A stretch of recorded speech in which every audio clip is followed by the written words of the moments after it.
Okay, so I'll just walk you through real quickly then, just kind of the rendering side of things. Do you want me to do? If you could Oh, show the them, blobby. how would you do a blobby? Like, Yeah. what would be the easiest way to do a blobby if they want? I don't remember. Have I shown you guys how to use the Forms workspace at all in this class? Only a couple people. Only a couple people. Do you want me to walk them through that?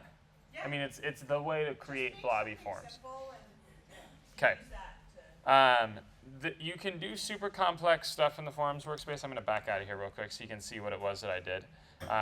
So in your design workspace, you'll have Create Form as a button. And you can just click that and it brings you into a new workspace which allows you to create more organic shapes. It's using a lot of what they call T-splines in Fusion. A lot of other modeling programs have similar, like Blender works similarly. The nice thing about Fusion is you can actually, the reason it's called a T-spline is you can just kind of terminate one of your splines rather than like in Blender it has to kind of continue. So it makes some things easier, some things a little harder. Basically, the big thing to understand when you're working in the Forms workspace is you want to, as often as possible, have four-sided faces. So what do I mean by that? I'm just going to go ahead and click on the quad ball and create a sphere here. So you'll notice when I created the shape, each of these little sub-facets, I guess, is four edges, which gives you a smoother result. So one thing that is pretty easy to do is, you know, as you end up modifying things, whatever, you have a bunch more shapes going on. Notice how, like now I have, oh, that even breaks it. I have a three-sided shape here, and I have a point that has 5 edges going into it instead of 4. It doesn't seem like the worst thing in the world right now, but if I go ahead and move a couple things, and then show you this in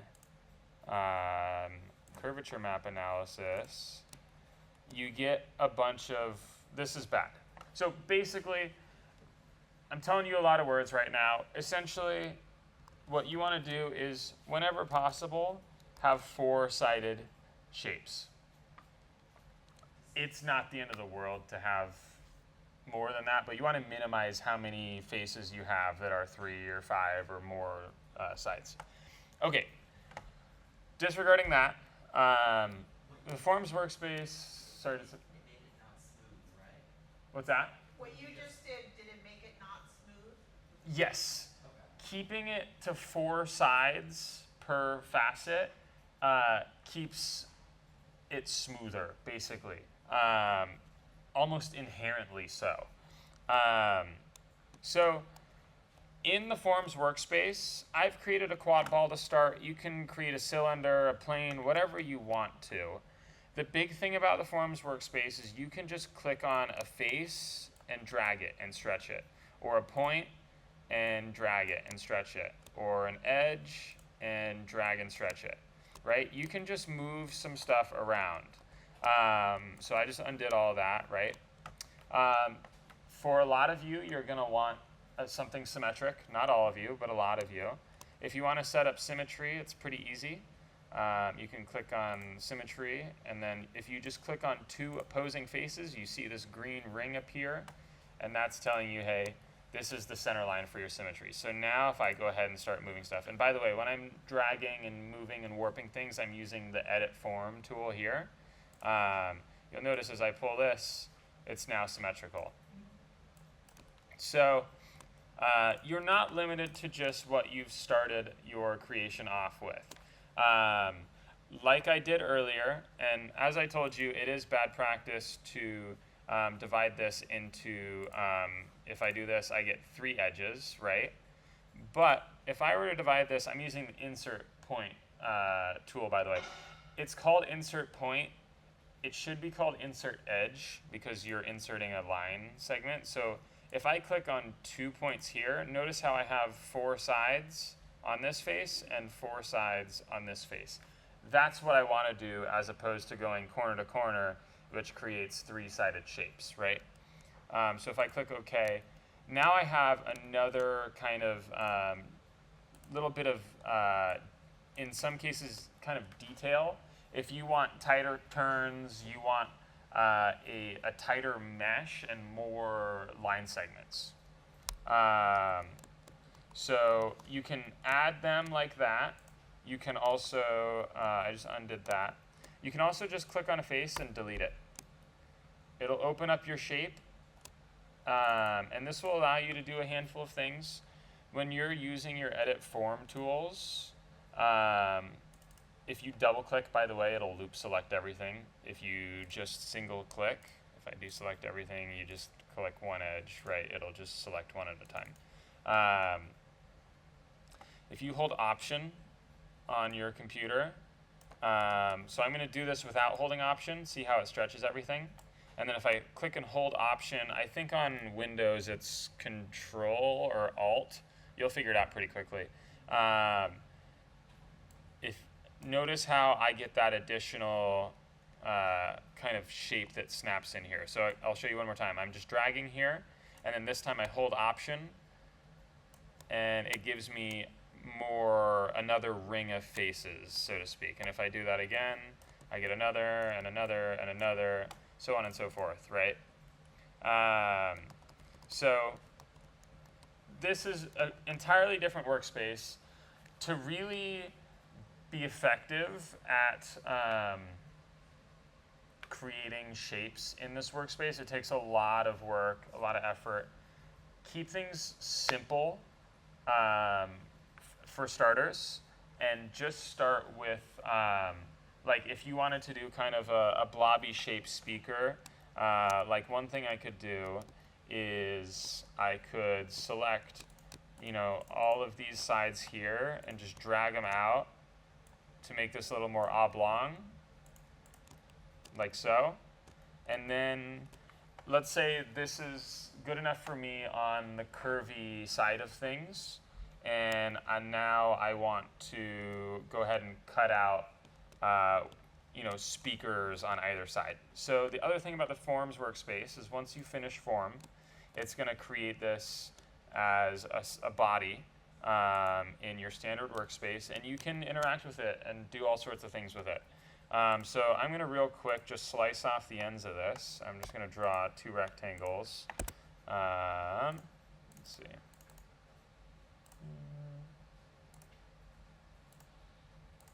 Like so. And I'm going to extrude these guys to cut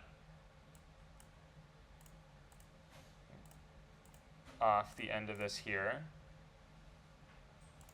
And so you can just modify your super organic shapes by just extruded cut or whatever, and you can get creative here.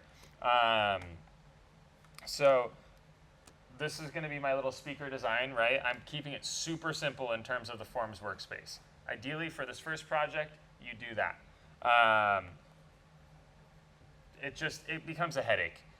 If you really want to, if you have any particular design idea that you've already sketched out, show it to me and I'll let you know kind of the best route to go forward. The problem with teaching this side of Fusion is it's very dependent on what your end goal is, and it's really hard to just give you an overarching, this is how you do the Forms workspace. There's so many tools and so many different methods of creating shapes that just to keep things simple, I'm just going to show you those few tools that I showed you. Just creating shapes, editing them by dragging and stretching, and then creating some more kind of detail within, both by holding Option or using the insert point command. Then just bring it back into this workspace and make your modifications with standard sketches and stuff that you're already used to. So in this case, I've got the ends of this sliced off. I'm going to go ahead and I'll show you, I'll kind of kill 2 birds with 1 stone for you here. I'm going to show you how to create a speaker cone. And let's see. just to show you what I'm talking about here. Something like this, where you have it kind of concave, like he was showing in his video.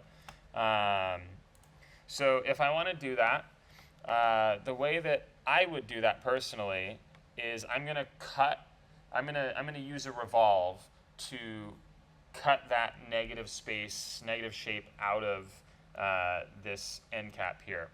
So rather than creating a sketch on this face, because we're going to be revolving a shape to cut, I'm going to create it on this face here. And anytime you've created a sketch, a sketch that overlaps a body, you can always just check on the slice tool, and that'll slice your body in half so that you only see this edge here. If you want to pull geometry in from like exactly where this sketch plane intersects this body, if I were to just press P, like project, I think I've shown you that before, and I click on something, you'll notice how it's going to project some other lines and not right where it intersects this. So rather than pressing P for project or going down here to the standard project, we want the intersect. So if I click intersect and then click on this face here, it's going to project that line segment exactly where it ends on this kind of 2D sketch plane here. And then just to keep things even simpler, I'm just going to turn off visibility of bodies right now while I create this sketch. Did you also use an offset plane, or What's that? did you also use an offset plane? No, I just used the standard origin plane when I created that, but you can absolutely use an offset plane. It will work on any sketch on any plane using that intersect project, as long as it actually intersects a body. So I just clicked on this plane here. Okay, to create the speaker cone, I'm going to go ahead and I like, here, let me show you this way. I like the look of how these have kind of a deep cone before you actually hit your speaker cone. So I'm going to emulate that with my model here. So let me switch back to my computer.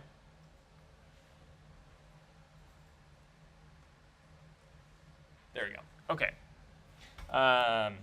So first thing I'll start with is a line segment, because it comes, remember, we're kind of drawing this side on. It comes straight back. I'm just going to kind of arbitrarily place that. And then I'm going to use some arcs to kind of define the curvature of the speaker driver. You could use arcs or splines. Maybe I'll play around with splines to show you how to use that, because arcs are pretty simple, self-explanatory. Splines are a little more complicated, so I'll use that just to give you an idea of what you can do with them. So I'm just going to go ahead and just start placing some, actually I'm going to do one line segment that goes down flat before I start my spline. So less is more when it comes to splines. Keeping it simple is the name of the game here. And I'm just going to go ahead and just keep it at that. So this is kind of the first, this is your cone of the speaker, and then if you noticed in the center of a lot of speakers, they have a little bit of a dome. So I'm going to mirror this over. I'm going to select these lines and click on mirror and mirror that over to the other side. And then the other nice thing about using the mirror like that is I can adjust like I just did and kind of back this off a little bit. I'm going to make this not quite as tall. And then I'm just going to use my standard arc to create a dome right in the center of the speaker. And then last thing I need, which in this case I wouldn't, but because I've built this on an origin plane, but I'll show you. just so you're aware, is a center line segment that you'll be able to revolve this whole shape around. So I've cut all that out, right? Or I've drawn all this out that I'm going to use to cut it out, I should say. I'm going to turn visibility of that body back on. And I'm going to use revolve. And actually, I need to toggle that off for a second. Click on this. Click on my center axis. And then if I turn this back on, you'll see I've got my speaker cone here. You see what's happening? See this? If it didn't make sense before, hopefully it makes a little more sense now, the shape that I was creating. And then I'm going to go ahead and click OK. And so now I have my inset speaker driver. So I'm pretty happy with that. That looks pretty good to me. You'll notice this isn't perfect. It's not a perfect circle here. Not the end of the world. If this was a product that you were going to produce, I could show you how you could fix this, but we're keeping things simple right now. So I want this on the other side. One thing that you can do with the mirror tool is you don't just have to mirror bodies. You can also mirror like extrusions and revolves and cuts. So if you change it from bodies to features, that'll allow you to select anything along your history timeline here. So I'm going to click on this revolve that I created that with, and it's going to highlight that.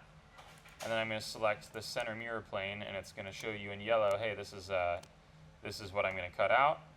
And I'm going to click OK, and now I have it on both sides.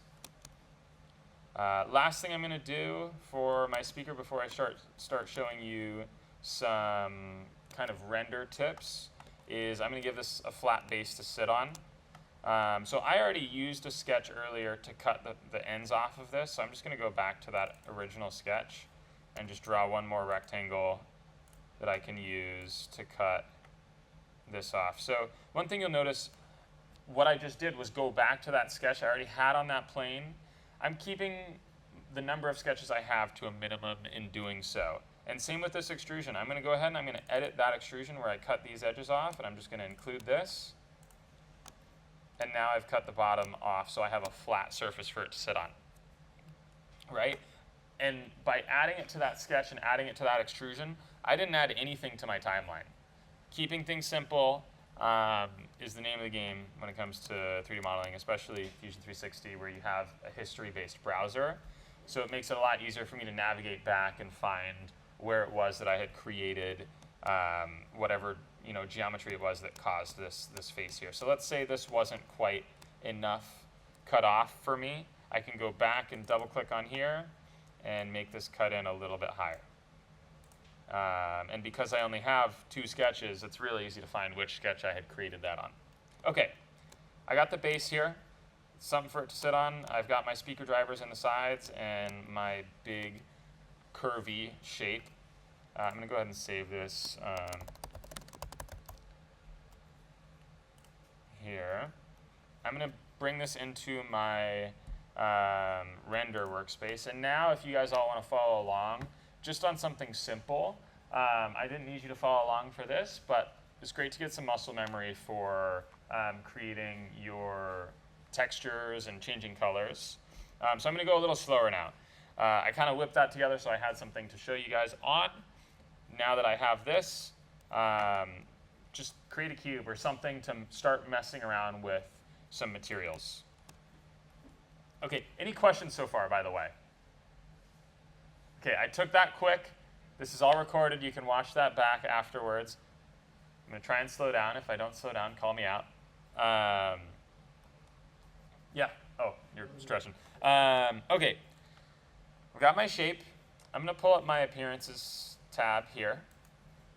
And you have a bunch of options built into Fusion. And you can just search them. So if I just look up fabric, I have a bunch of options here. And I've got, looks like it considers leather a fabric, go figure.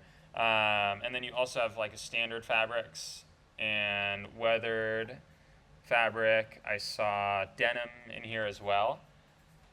I'm going to go ahead and mess around with denim. I haven't used it before. Let's see how it looks.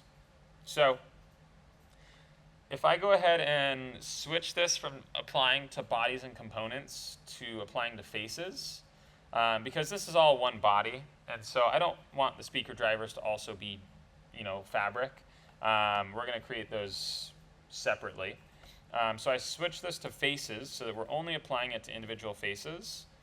And I'm just going to go ahead and select each of my faces that I want to have the color.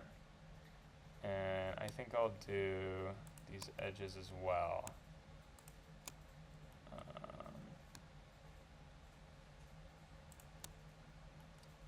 Not quite, no. One other way you could do it as well, and actually I might do it this way to keep it simpler, is for the thing that's going to take up the majority of the model, in this case the fabric, I can just start by applying it to everything and then individually apply different colors to this cone and the speaker driver and stuff. So maybe I'll do that actually. I'm going to change my mind here. So I'm going to go ahead and, I hate how small it makes this window. I'm going to drag this denim fabric onto it here. Perfect. I did not create anything to scale, by the way. It looks like it's really, really small. That's okay. I did not mean to close that. I can go ahead and right-click and edit, and this is where we make all of our changes. Color, scale, everything. I can just scale this down a little bit and get this to a point that I think looks, more realistic. So this looks about like the weave that you would see on like a JBL speaker. Super thick, chunky weave, something I'm used to, I don't know. So I've changed that, right? You can change rotation, if you want to, kind of make it off axis or 45 degrees, something. I don't know what you want to do here. That's up to you. I'm going to leave mine at 0. And then you have roughness, reflectance, and even more stuff in the advanced tab. So if I go ahead and I just click on the in-canvas render, and just start up a render here, and I'm just going to zoom in so that I can really see and read the texture that's going on here. If I wanted this to be a little more matte in color, I could tone down both of the reflectance and roughness. So I'm just going to nuke these all the way down just to give you a really harsh difference between them. So this is, oh wait, actually I need to go opposite. So this would be kind of shinier. You see I get a bunch of reflection up here on the top of it. And if I increase the roughness, I lose that sharp reflection. And if I reduce the reflectance, I get a really matte texture. I'm going to set mine somewhere in between for now. And I'm going to go to the advanced tab. Because, okay, so it looks like Fusion has a bunch of different ways that its textures are configured. So it looks like the denim itself is based off of an image. So you wouldn't be able to change the color of it. So if you wanted to change the color, maybe use one of the standard fabric colorways. One thing that you can do, and this is part of the more quote-unquote advanced tutorial for creating textures, is you can download this image, pull it into Photoshop, adjust the hue until it's exactly what you want, and then bring it back into Fusion. That's something that I can do. If there's interest in that, I can make a video for you guys to watch after the fact.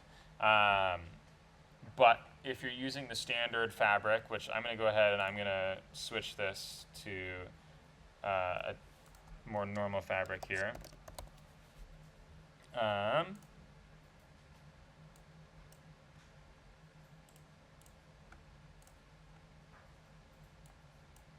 Just kidding. Looks like they're, oh, here we go. You can change the color, it looks like, through here. Maybe I could do that on the, maybe I can do that on the denim. Let me go back to that. I'm learning as as we go here.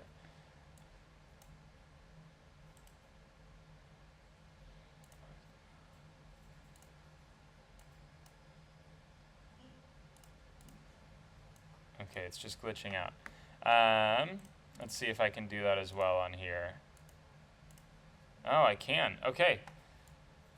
So I'm going to change this to, I think he had done some emerald green. It's good enough for me. Hit apply. I'm going to turn on my in-canvas render again and see what that renders like. Cool. So let's say I'm happy with that. I, probably would mess with some things a little bit myself. But I'm going to leave that as is. Now I'm going to go ahead and apply some color, a color pop to this ring here on the insides of both of the cones. So I'm going to switch to faces. So I'm applying just to these faces on the speaker here. Let's do those, and let me just look up enamel. Enamel paint is going to give you a really shiny, really reflective paint. So let's do something. I'm going to go kind of earth tone here. I'm just going to start with like whatever color because I'm going to change it anyways. Or actually, I'm kind of digging the white. I'm just going to leave that at the light gray. I was going to go for a tan or brown, but that looks good to me. So I'm going to leave that where it is, and I'm going to go ahead and select all of the, I'm going to turn off the render for a second. I'm going to select these faces here and the other side as well, and I'm going to drop in, let's see if there's a paper. There is a paper texture. I'm going to go ahead and download that and apply that here, and I'm going to edit this. Just so you know, many, if not most, speaker cones are just black paper. So that's why I'm using the paper texture. It's going to get you pretty close to, I don't know why it's not letting me change this. Here we go. Okay. Darker here. Like that. And then I'm going to hit the in-canvas render. Cool. So it's a little dark inside of the cone here. There's a couple things I can do to change that. I can, oops, I didn't save it.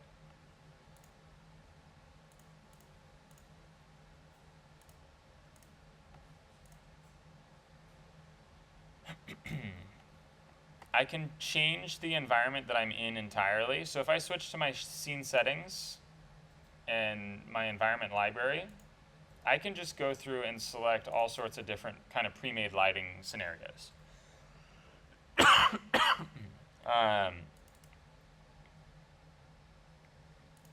But none of these are quite shining the light exactly where I want it to be, which would kind of be partially into this cone.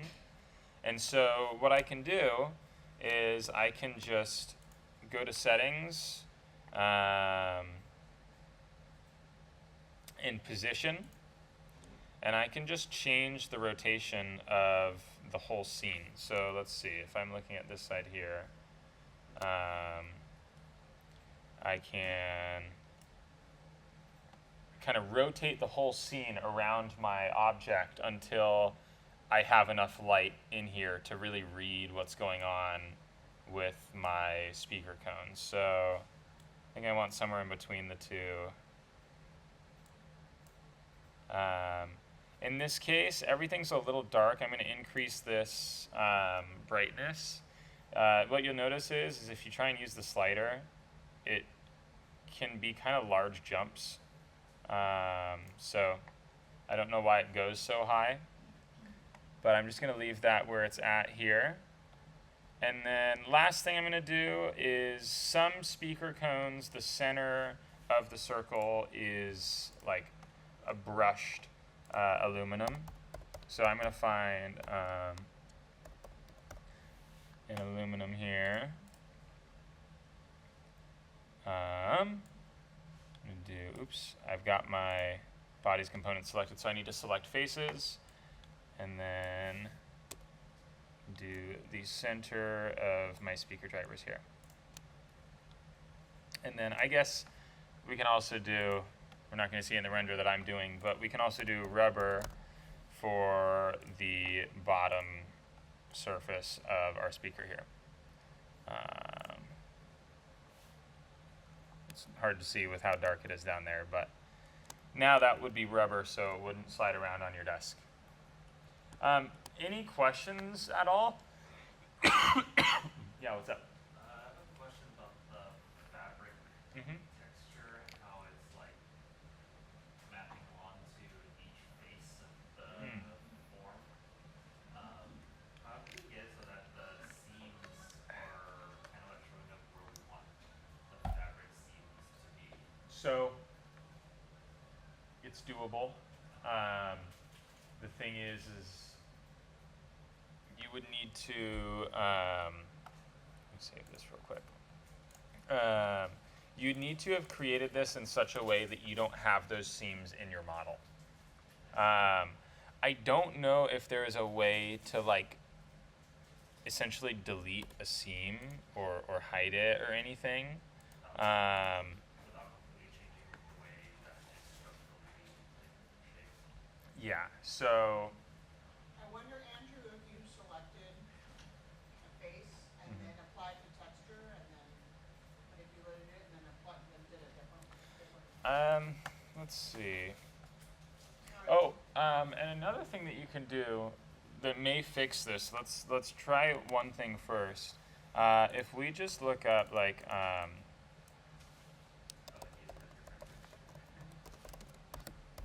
you can also just look up an image and see if you can find one really high resolution. So I like the green on this one. I'm gonna open image, new tab.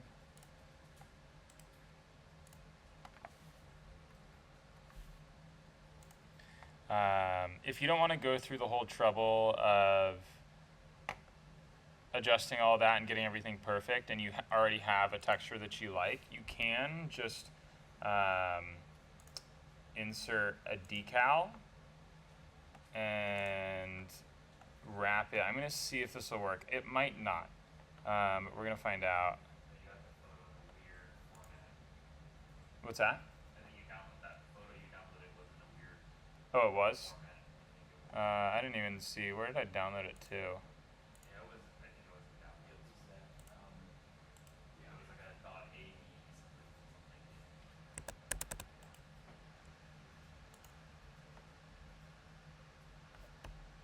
Yeah, .abif. Okay, let's see.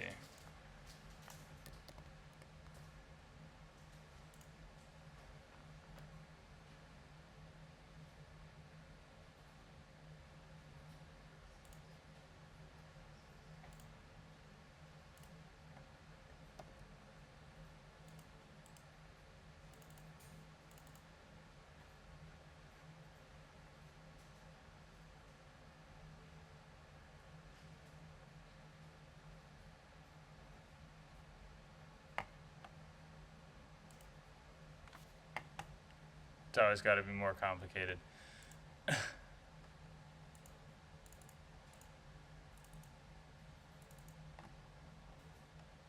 Okay.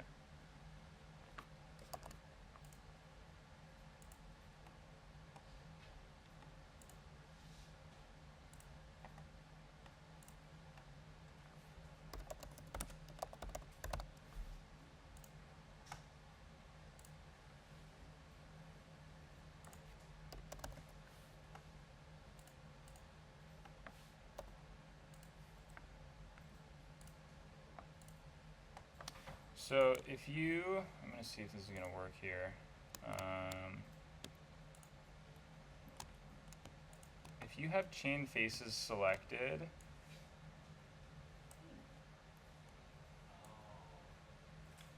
I see. it'll wrap it a little nicer. So basically, find one that's like large enough to cover them all. Yeah, exactly. And typically, any of these that you download off the internet will be tileable. So you could pull them into Photoshop and stack them together. Do that again, you did that real quick. Okay. So I did the insert decal, and then opened up the file from my computer here. Let's see.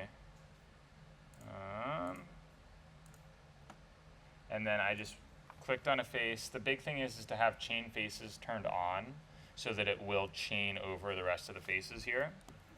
And then I just kind of got this roughly into position here and scaled it up. Oop. I'm not sure what it's doing here.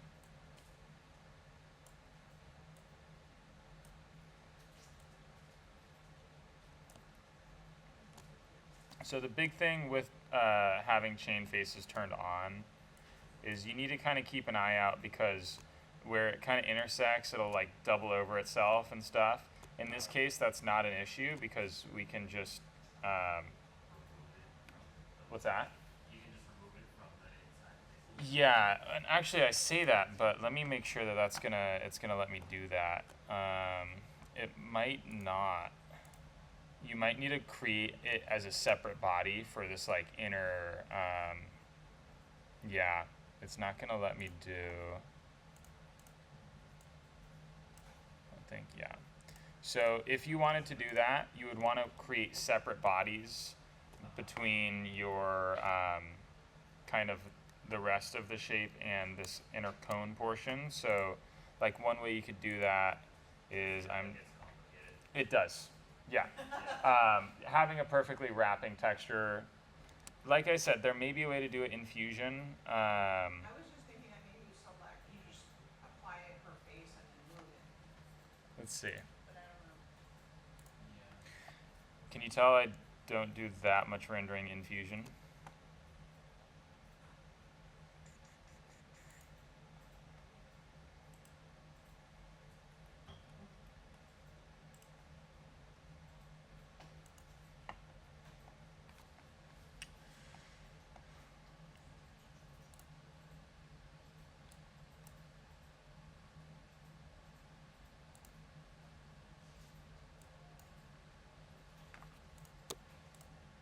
So are you saying if you just select them all and apply it? No, just do one at a time and then kind of move it.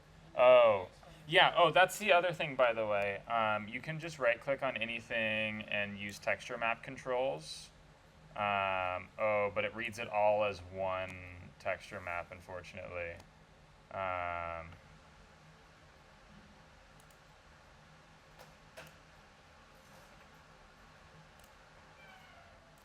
So you can always go and rotate this that way.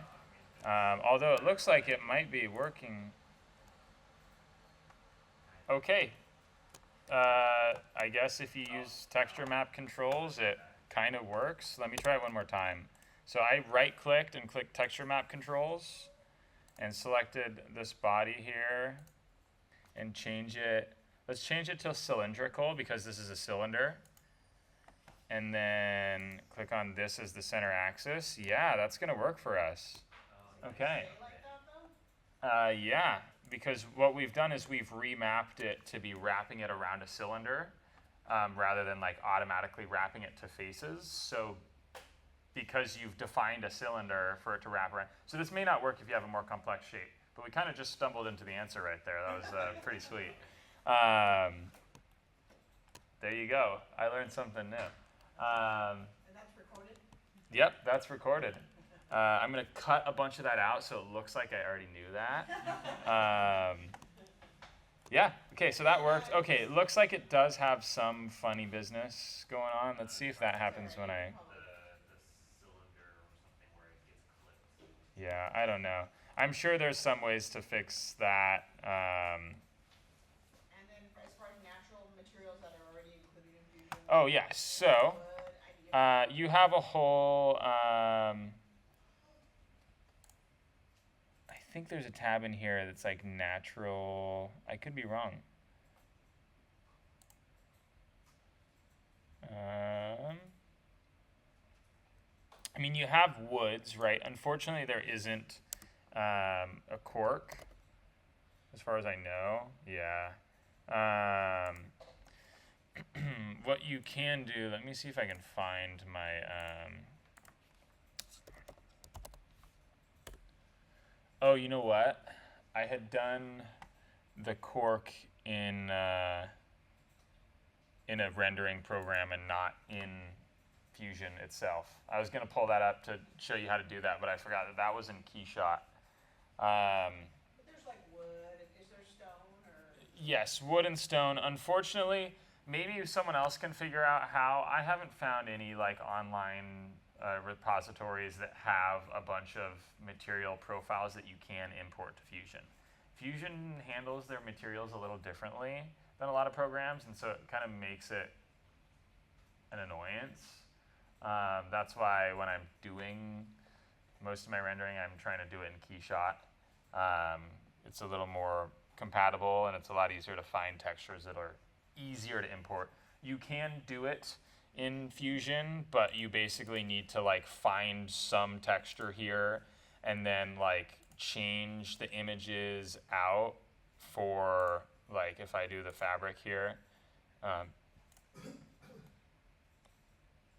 like change it out, and then you'll notice like it now doesn't match the kind of bump texture that I have going on, so you need to also have a matching bump texture, which you can swap under your relief pattern here, and you know, change which image this is.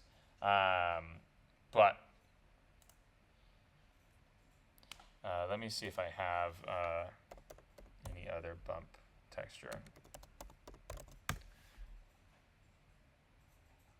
Oh, okay, it gave up on me. But essentially, you can download online some textures, and you would need to kind of reverse engineer the texture that they give you and pull out the bump pattern and pull out the kind of image in this case. And that's how I've done it in the past. It's a little annoying, and it takes a lot of kind of tinkering to get it to look right, Yeah. but it will work eventually. And my last question is, sorry, if someone picks the LED detail, Yeah. that would be something I don't know, I would say do it in Photoshop, but I don't know if you have it. You can totally do that in here. So let me see. Let's 7:04, just time check. let's go ahead. I'm gonna save this. I'm gonna stop that render. I'm gonna go ahead and add in a little display to the top of this. So I'm gonna go ahead and oops, I'm gonna edit my first sketch here. And add another little plane to slice off the very top here.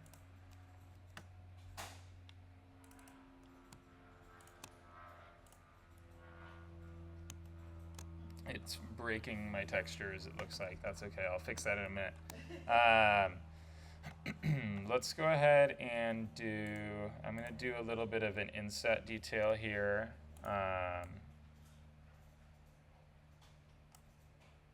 Like so.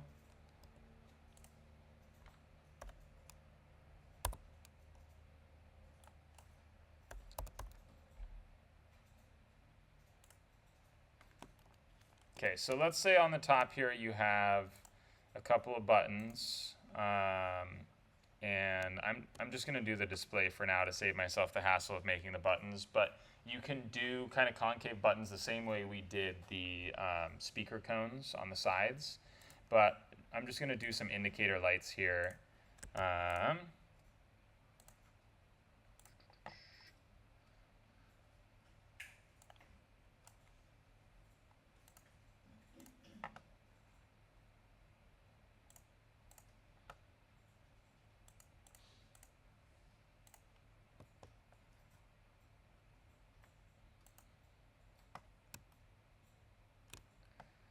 Okay, so let's see.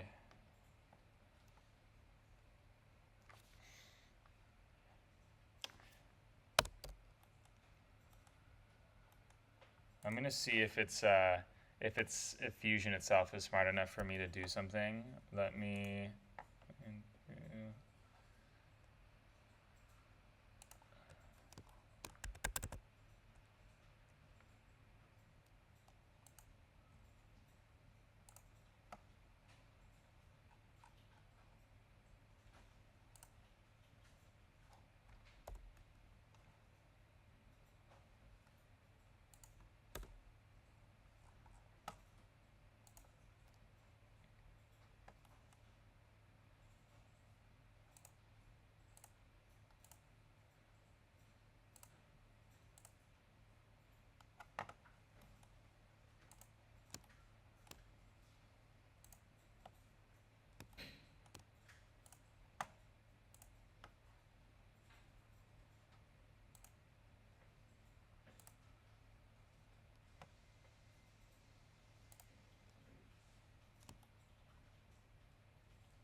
that's not gonna work for me. Let me do it this way. I'm just gonna go ahead and see if, I'm gonna go ahead and extrude these guys. I'm gonna do offset so that they're not cutting immediately down, and I'm gonna offset them negative 0.1 so that it's like starts cutting a hole just below the surface. So you'll notice I still have my top surface here, but if I were to slice this speaker in half, I have my little bits and pieces here, right? I'm actually going to, rather than a cut, I'm going to do new bodies for those. And then I'm going to use those to cut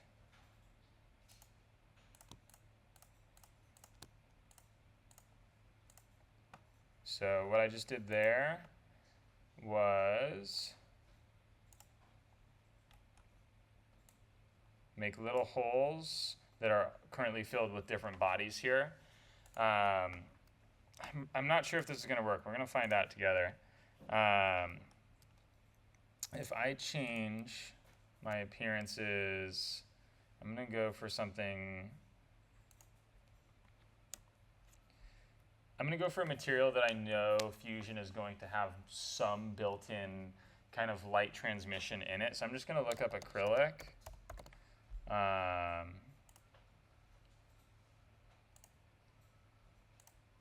And apply that to the top faces here. Let's see.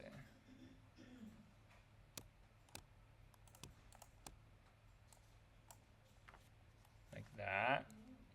And then if I make that acrylic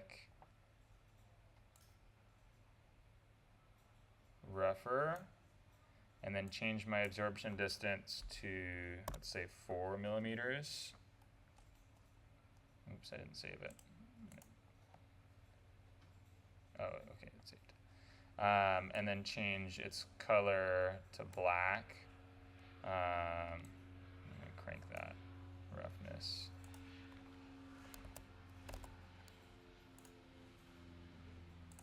Let's just see what that looks like here. Okay, so it looks pretty dark, pretty black. I'm gonna pause that render real quick. And I'm gonna make each of these an emissive material. So if you just look up emissive, you can use any of these and it will, switch that to bodies. Make these give off light. So these are basically like our fake LEDs. And then if we turn on in-canvas render, let's see if I can make it so that that'll shine through here.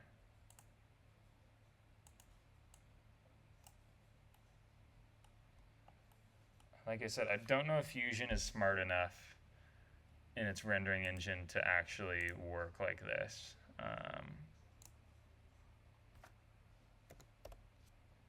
Oh, okay. Looks like if I increase my absorption distance,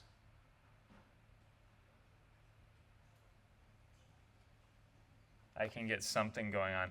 Looks like I have some weird kind of artifact happening with the green fabric as well. What does absorption distance mean? It's kind of how, I don't really know, to be honest with you. It's kind of like how deep it will absorb light into the material. It's a little weird. Let me see if I can't figure out how to fix this from just being straight up invisible here. I was trying to, and let's see if I can, kind of make this a separate body on the top here. Let me go back here and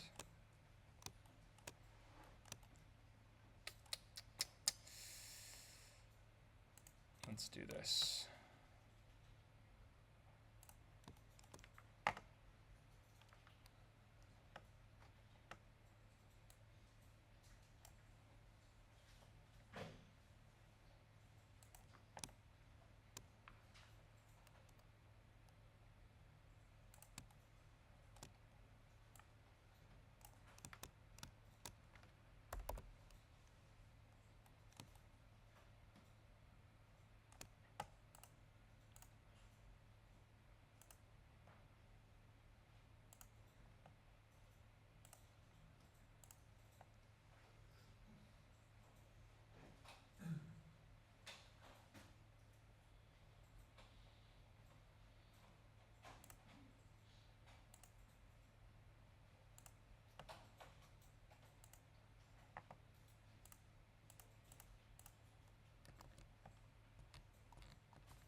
Okay, so what I did there was I made this into a separate body from the top here, just to see if I can fake it out a little bit.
Okay, so now I have this whole upper portion as a separate body. Let's see if that's gonna work with the renderer here.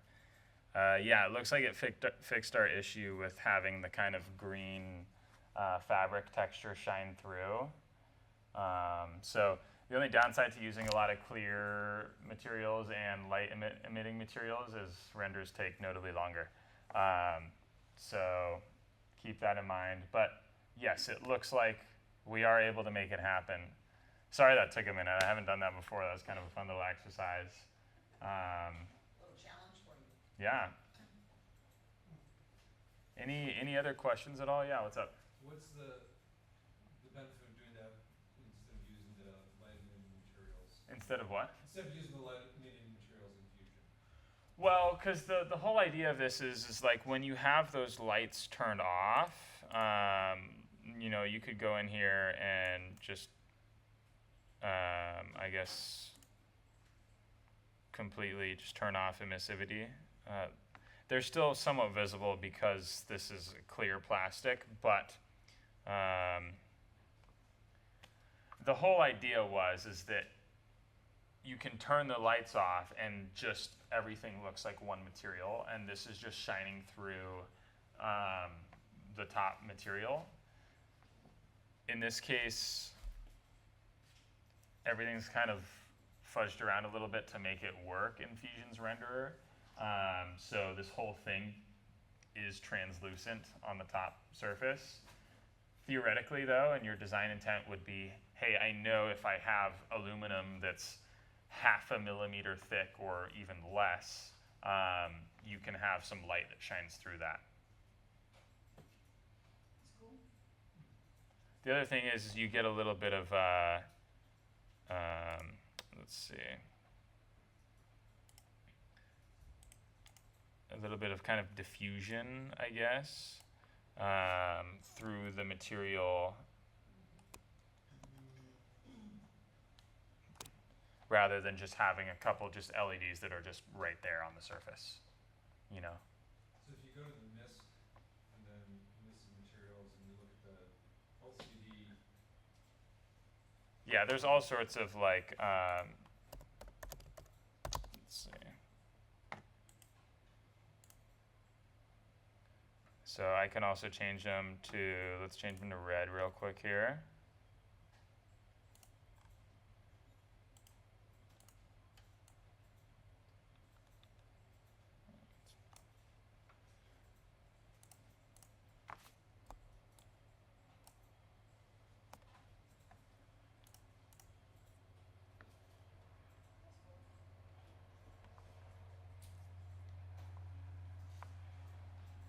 And looks like this one isn't quite as bright, so I can always come in and increase the luminance here. And if you crank it, you'll notice everything starts to get red. But in this case, I'm going to keep it minimal. Just want a little bit reflecting off of this far edge here. so. Okay. And then once you're ready, once you're happy with that, you've got your kind of orientation correct, everything. I've got my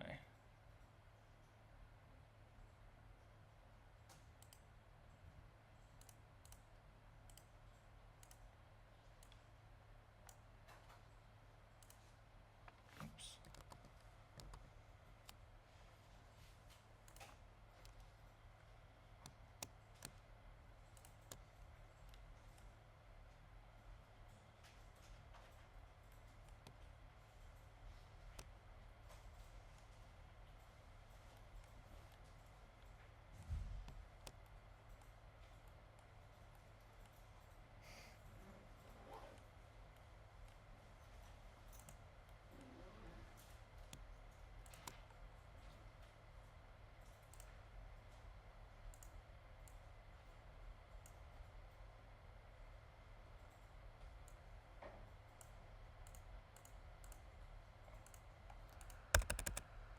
I'm not sure why it's broken, but we're just gonna ignore that, and you can do your render.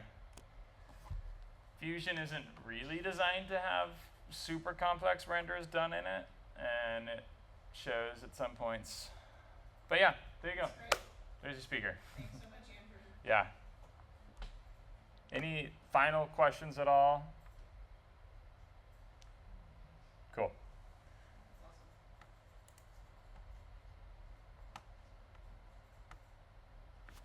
That's awesome. I'm impressed with everything. I thought I was like Photoshop it.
I wanted to be the same measurements as Nick's, and because I did Nick's 3D model design for his car, but it's obviously a lot more. I feel like there's not as many components. This is crazy. So we can kind of just like wing some measurements, but I just want to get like a rough You ever idea. seen the paper before? Yeah. Do you guys still use it? You still draw? I don't use it.